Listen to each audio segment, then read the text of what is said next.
This is Romeo and Juliet by William Shakespeare. Act 4, Scene 1, Friar Lawrence's cell.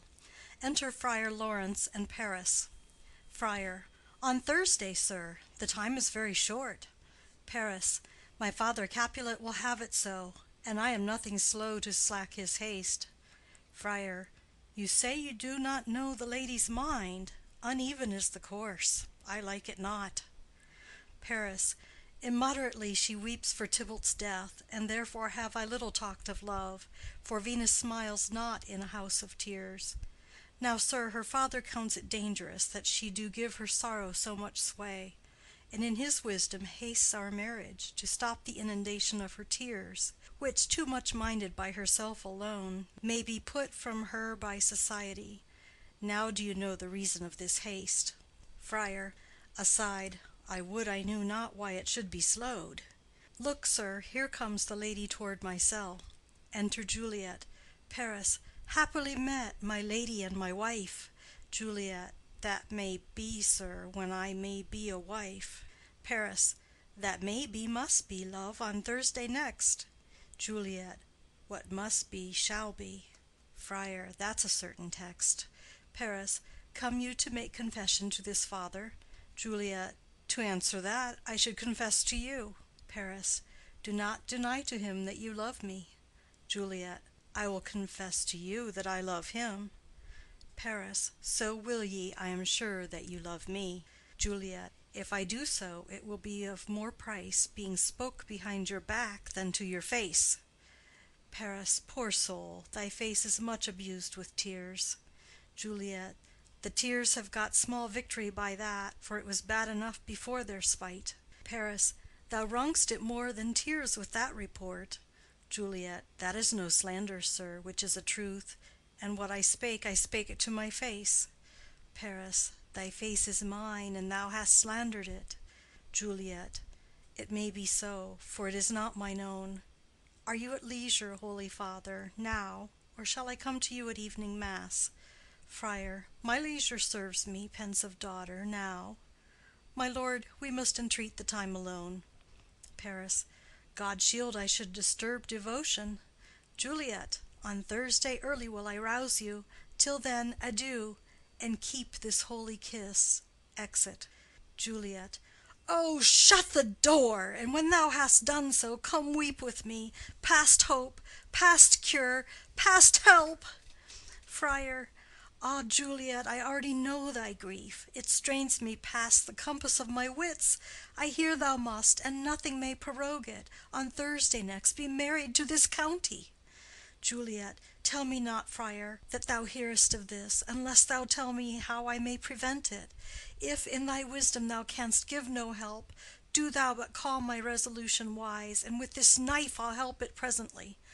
God joined my heart and Romeo's, thou our hands, and ere this hand by thee to Romeo's sealed shall be the label to another deed, or my true heart with treacherous revolt turn to another, this shall slay them both. Therefore, out of thy long experienced time, give me some present counsel, or behold, twixt my extremes and me this bloody knife shall play the empire, arbitrating that which the commission of thy years and art could to no issue of true honor bring. Be not so long to speak. I long to die, if what thou speakest speak not of remedy. Friar. Hold, daughter, I do spy a kind of hope, which craves as desperate an execution as that is desperate which we would prevent. If, rather than to marry County Paris, thou hast the strength of will to slay thyself, then it is likely thou wilt undertake a thing like death, to chide away this shame, that copst with death himself to scape from it. And if thou darest, I'll give thee remedy. Juliet. Oh, bid me leap rather than marry Paris from off the battlements of yonder tower, or walk in thievish ways, or bid me lurk where serpents are, chain me with roaring bears, or shut me nightly in a charnel house, or covered quite with dead men's rattling bones, with reeky shanks and yellow chapless skulls, or bid me go into a new-made grave, and hide me with a dead man in his shroud, things that to hear them told have made me tremble, and I will do it without fear or doubt, to live an unstained wife to my sweet love. Friar. Hold then. Go home, be merry, give consent to marry Paris. Wednesday is tomorrow. Tomorrow night look that thou lie alone. Let not thy nurse lie with thee in thy chamber.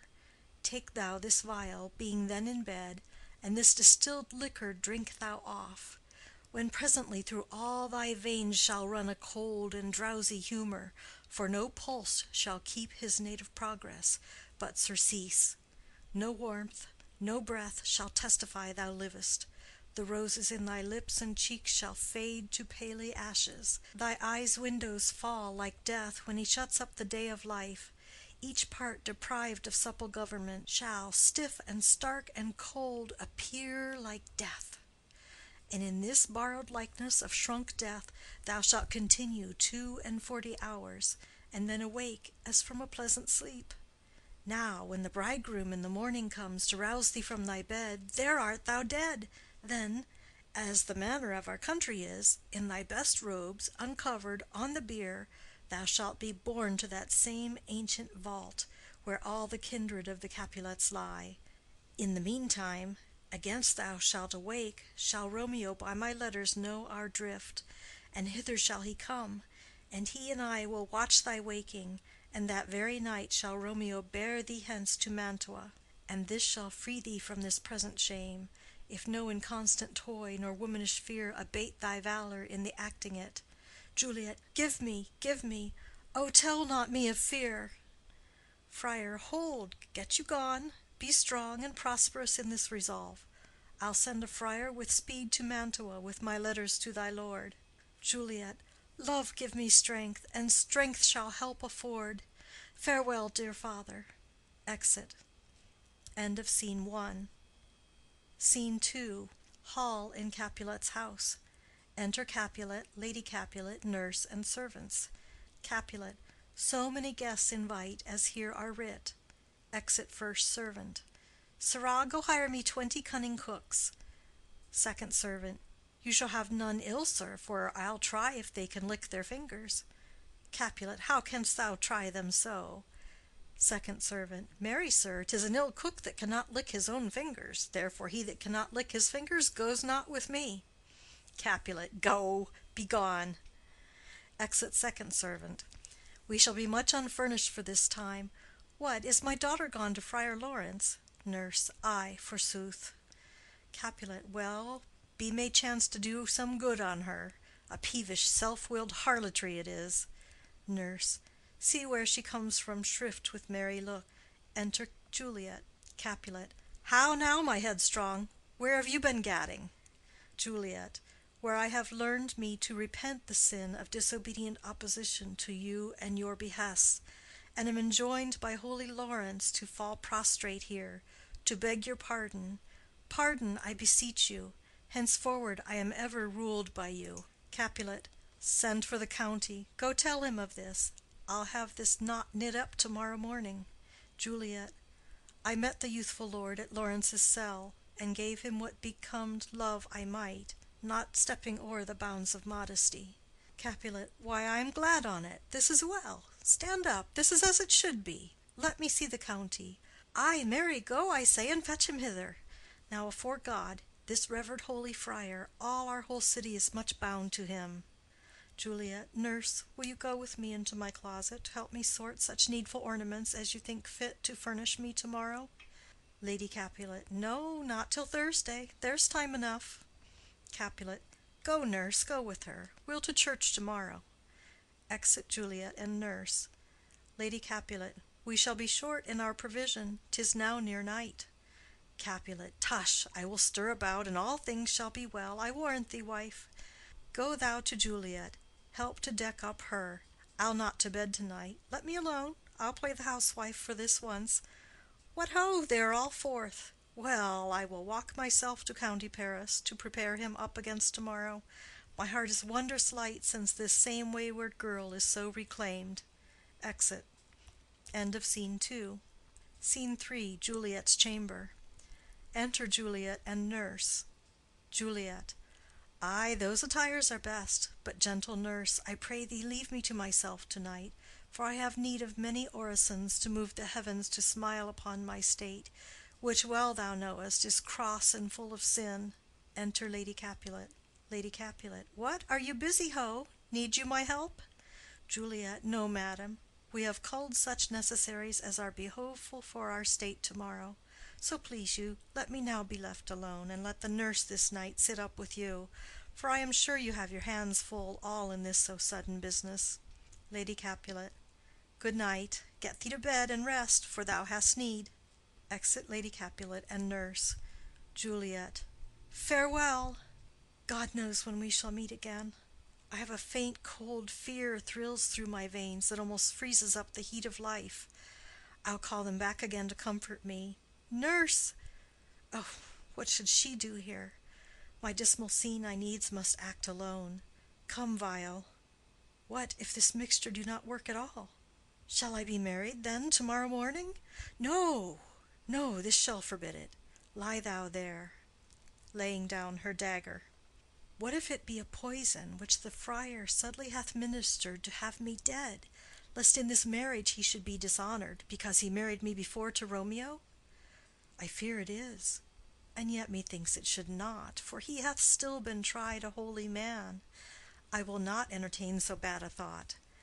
How if, when I am laid into the tomb, I wake before the time that Romeo come to redeem me? There's a fearful point. Shall I not then be stifled in the vault, to whose foul mouth no healthsome air breathes in, and there die strangled ere my Romeo comes? Or if I live, is it not very like the horrible conceit of death and night, together with the terror of the place, as in a vault, an ancient receptacle, where for this many hundred years the bones of all my buried ancestors are packed, where bloody Tybalt, yet but green in earth, lies festering in his shroud, whereas they say at some hours in the night spirits resort? Alack, alack, is it not like that I, so early waking, what with loathsome smells and shrieks like mandrakes torn out of the earth, that living mortals, hearing them, run mad? Oh, if I wake, shall I not be distraught, environed with all these hideous fears, and madly play with my forefather's joints, and pluck the mangled Tybalt from his shroud, and in this rage with some great kinsman's bone, as with a club, dash out my desperate brains? Oh, look, methinks I see my cousin's ghost seeking out Romeo, that did spit his body upon a rapier's point. Stay, Tybalt, stay. Romeo, I come. This do I drink to thee. Throws herself on the bed. End of Scene 3. Scene 4. Hall in Capulet's house. Enter Lady Capulet and nurse. Lady Capulet. Hold, take these keys and fetch more spices, nurse. Nurse. They call for dates and quinces in the pantry. Enter Capulet. Capulet. Come, stir, stir, stir. The second cock hath crowed. The curfew bell hath rung. 'Tis 3 o'clock. Look to the baked meats, good Angelica. Spare not for cost. Nurse. Go, you cot queen, go. Get you to bed. Faith, you'll be sick to-morrow for this night's watching. Capulet. No, not a whit. What, I have watched ere now all night for lesser cause, and ne'er been sick. Lady Capulet. Ay, you have been a mouse hunt in your time, but I will watch you from such watching now. Exit Lady Capulet and nurse. Capulet. A jealous hood, a jealous hood. Now, fellow. Enter servants with spits, logs, and baskets. What's there? Servant 1. Things for the cook, sir, but I know not what. Capulet. Make haste, make haste. Exit servant 1. Sirrah, fetch drier logs. Call Peter, he will show thee where they are. Second servant. I have a head, sir, that will find out logs, and never trouble Peter for the matter. Exit. Capulet. Mass and well said. A merry horse, and ha! Thou shalt be loggerhead. Good faith, 'tis day. The county will be here with music straight, for so he said he would. Ah, I hear him near. Music within. Nurse! Wife! What ho! What, nurse? I say! Re-enter nurse. Go, waken Juliet. Go and trim her up. I'll go and chat with Paris. Hi, make haste, make haste. The bridegroom he is come already. Make haste, I say. Exit. End of Scene 4. Scene 5. Juliet's chamber. Juliet on the bed. Enter nurse. Mistress! What mistress? Juliet! Fast, I warrant her, she. Why, lamb, why, lady, fie, you slug-abed, why, love, I say, madam, sweetheart, Why, bride, what, not a word? You take your pennyworths now, sleep for a week, for the next night I warrant the county Paris hath set up his rest, that you shall rest but little. God forgive me! Mary and amen, how sound is she asleep! I must needs wake her. Madam, madam, madam, I let the county take you in your bed. He'll fright you up, in faith, will it not be? What! Dressed and in your clothes, and down again? I must needs wake you. Lady, lady, lady! Alas, alas! Help, help! My lady's dead! Oh, well a day that ever I was born! Some aquavitae, ho! My lord, my lady! Enter Lady Capulet. Lady Capulet, what noise is here? Nurse, oh, lamentable day! Lady Capulet, what is the matter? Nurse, look, look! Oh, heavy day! Lady Capulet, oh me, my child, my only life! Revive, look up, or I will die with thee! Help, help, call help! Enter Capulet. Capulet, for shame, bring Juliet forth, her lord is come. Nurse, she's dead, deceased, she's dead, alack the day! Lady Capulet, alack the day, she's dead, she's dead, she's dead! Capulet, ha! Let me see her. Out, alas! She's cold. Her blood is settled, and her joints are stiff. Life and these lips have long been separated. Death lies on her like an untimely frost upon the sweetest flower of all the field. Accursed time! Unfortunate old man! Nurse, oh, lamentable day! Lady Capulet, oh, woeful time! Capulet, death that hath taken her hence to make me wail ties up my tongue and will not let me speak. Enter Friar Lawrence and Paris with musicians. Friar, come, is the bride ready to go to church? Capulet, ready to go, but never to return. O son, the night before thy wedding day hath death lain with thy bride. There she lies, flower as she was, deflowered by him. Death is my son-in-law, death is my heir. My daughter he hath wedded. I will die and leave him all, life, living, all is death's. Paris, have I thought long to see this morning's face, and doth it give me such a sight as this? Lady Capulet, accursed, unhappy, wretched, hateful day, most miserable hour that e'er time saw in lasting labor of his pilgrimage. But one poor and loving child, and one thing to rejoice and solace in, and cruel death hath catched it from my sight. Nurse, oh woe, oh woeful, woeful, woeful day! Most lamentable day, most woeful day that ever I did yet behold. O day, O day, O day, O hateful day! Never was seen so black a day as this. O woeful day, O woeful day! Paris, beguiled, divorced, wronged, spited, slain! Most detestable death by thee beguiled, by cruel, cruel thee quite overthrown. O love, O life, not life, but love in death! Capulet, despised, distressed, hated, martyred, killed, uncomfortable time, why camest thou now to murder our solemnity? O child, my soul, and not my child! Dead art thou, dead! Alack, my child is dead, and with my child my joys are buried. Friar, peace, ho! For shame, confusion's cure lives not in these confusions. Heaven and yourself had part in this fair maid. Now heaven hath all, and all the better is it for the maid. Your part in her you could not keep from death, but heaven keeps his part in eternal life. The most you sought was her promotion, for 'twas your heaven she should be advanced, and weep ye now, seeing she is advanced above the clouds, as high as heaven itself? Oh, in this love you love your child so ill that you run mad, seeing that she is well. She's not well married that lives married long, but she's best married that dies married young.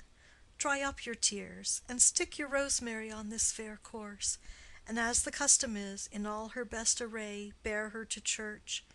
For though fond nature bids us all lament, yet nature's tears are reason's merriment. Capulet. All things that we ordained festival turn from their office to black funeral.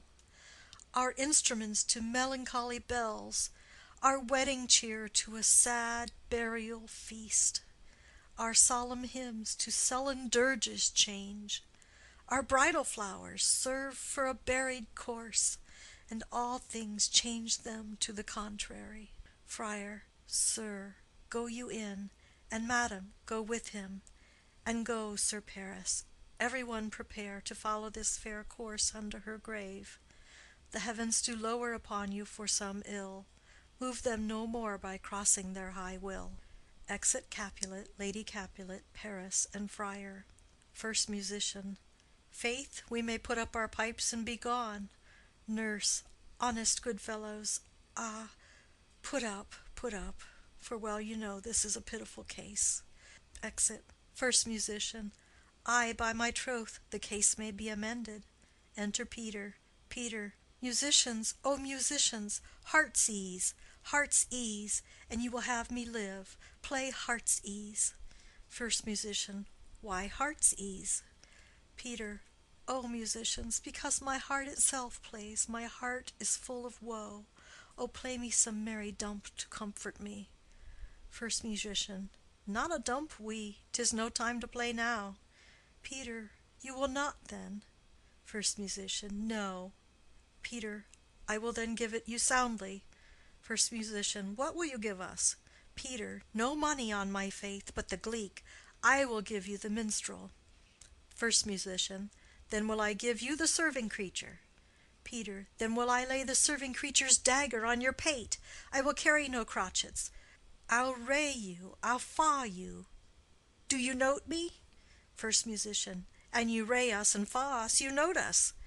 Second Musician. Pray you put up your dagger and put out your wit. Peter. Then have at you with my wit.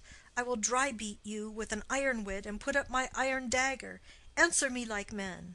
When griping grief the heart doth wound, and doleful dumps the mind oppress, then music with her silver sound. Why silver sound? Why music with her silver sound? What say you, Simon Catling?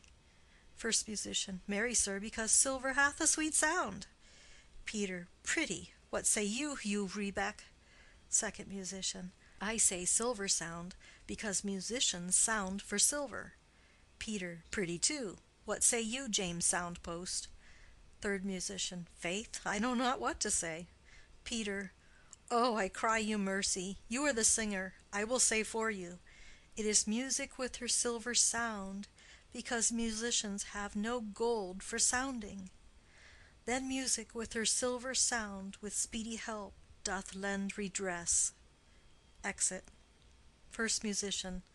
What a pestilent knave is this same!